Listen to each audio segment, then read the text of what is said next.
This presentation focuses on the labor market. We'll start by assuming that both the input factor market and the output market is perfectly competitive. This provides a benchmark against which to compare other labor markets or product markets that are not perfectly competitive. Thus, we assume that each employer is one of a very large number of employers. Workers do not need special skills. Workers are free to move from one employer to another, and the firm is a price taker in the labor market. The marginal product of labor is the change in output from the addition of one more worker. This is the total output change that is accounted for, holding everything else constant and adding another worker. We expect it to decline because of the law of diminishing marginal product. The marginal revenue product is just the marginal product times the marginal revenue. We can view this as the increase in total revenues attributable to the hiring of one more worker. This table shows the calculations for calculating marginal revenue and marginal product at various levels of labor input. And here's the chart shown graphically where marginal revenue product is decreasing, and given that the firm is a price taker, the average wage or the marginal factor cost is constant. The marginal factor cost is the cost of using an additional unit of an input. The marginal factor cost is equal to the change in total cost divided by the change in the amount of resources used. For example, if a firm can hire all the workers it wants at the going wage rate, the marginal factor cost of labor is the wage rate. In a perfectly competitive labor market, the market determines the wage, so individual employer is a wage taker, and all workers are hired for the same wage. Thus, our marginal factor cost is equal to the wage. The general rule for hiring is to hire a worker so long as the additional revenue generated by that worker is greater than the cost of hiring that next worker. Derived demand. Input factor demand derived from demand for the final product being produced. The factors of production are needed to manufacture a final good or to provide a final service. For example, demand for potato chips leads to derived demand for potatoes. In this case, we're considering demand for labor a derived demand derived from the demand for the products that labor produces. The downward sloping portion of each firm's marginal revenue product curve is also its demand curve for labor. When we get to the entire market for labor, we'll also find that the quantity of labor demanded varies inversely with wage rate changes. That is, the market labor demand curve is also downward sloping. Since our example is a perfectly competitive market, then we can find the shift in demand at any given price and multiply it by the total number of firms in the market to derive the total market demand curve. For example, at a weekly wage rate of $1,300, with a demand of 5 units per week, multiplying by the 200 firms, we end up with a market demand of 1,000 units. The same process can be done for the demand at $1,000 per week, and we can calculate again at 2,400 units. The price elasticity of demand for labor is similar to the elasticity for goods. The price elasticity of demand is just the percentage change in quantity demanded divided by the percentage change in price of labor. It's inelastic if it's less than 1, it's unit elastic if it's equal to 1, and it's elastic if it's greater than 1. Several things determine the demand elasticity for inputs. The price elasticity of demand for a variable input will be greater the greater the price elasticity of demand for the final product.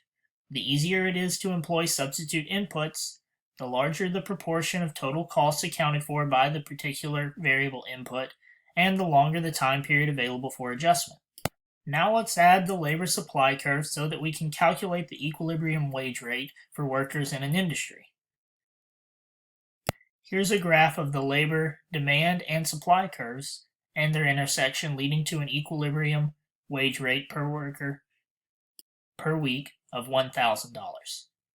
Why might a labor demand curve shift? This can happen due to a change in demand for the final product, a change in labor productivity, or a change in the price of related factors.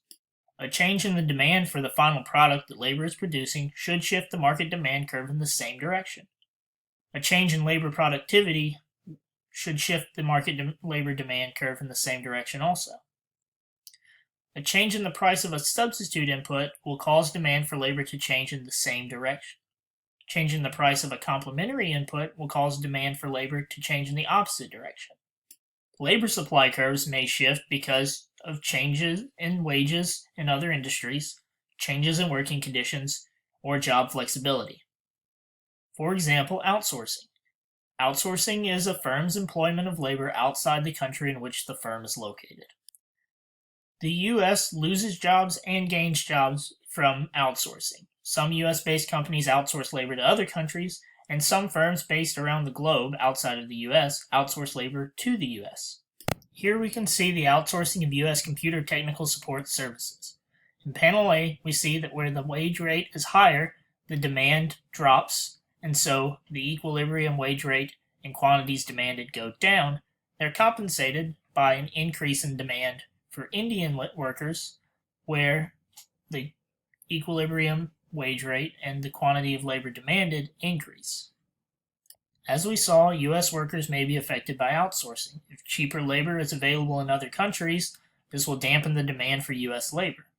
However, as the volume of global commerce rises, there may be more of a demand by foreign firms to hire U.S. workers as well. For example, if Canadian accountants are paid higher on average than U.S. accountants, we would expect a shift by Canadian firms to outsourcing to the U.S. We expect, of course, that when labor is outsourced by U.S. firms, wages and employment inside the U.S. will decrease. And whenever foreign firms outsource to the U.S., wages and employment in the U.S. will increase instead. We also have to consider that even in the best of times, workers experience short-run ups and downs in wages and jobs. In the United States, after all, about 4 million jobs come and go every month. So we want to remember that outsourcing is a two-way street. Labor outsourcing doesn't just involve U.S. firms outsourcing to other countries. It also includes other countries outsourcing jobs to the U.S. Of course, not everybody gains equally from this. Some industries will lose jobs or have lower wages. However, specialization and trade of labor services through outsourcing generate overall gains from trade for the participating nations.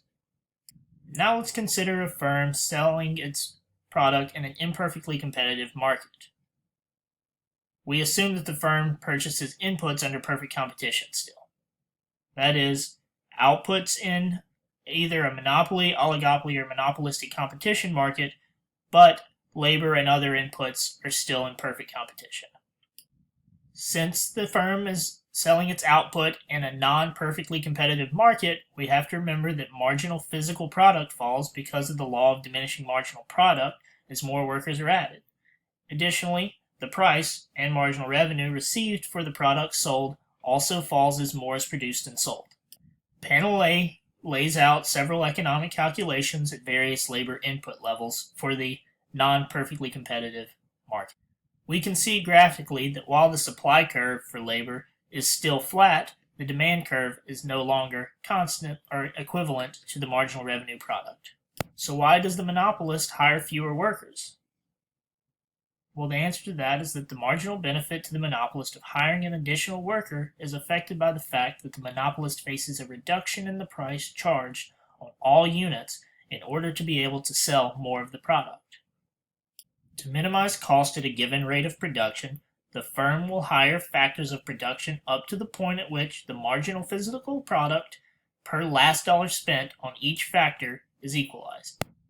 Mathematically written, this cost minimization means that the marginal product of labor divided by the price of labor is equal to the marginal product of capital divided by the price of capital and is equal to the marginal product of land divided by the price of land.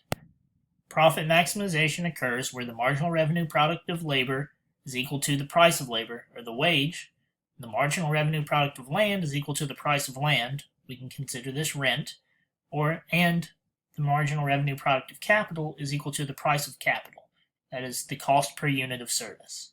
Let's consider what happens if the government required firms to pay a sufficiently high wage to their employees. A profit-maximizing firm hires labor to the point at which the labor's wage rate is equal to its marginal revenue product. Given this rule, we would end up with a reduction in the quantity of labor hired in order to push up labor's marginal product. On the next slide, we'll see that the number of people taking the law school admission test has declined since 2009. This reduction in the demand for law degrees has led to falling tuition rates at law schools. Thus, the marginal revenue product of law professors has also fallen. This fall in demand for legal training has reduced law schools' derived demand for law professors. Here we can see the obvious declining trend since 2009 in number of takers of the law school admissions test.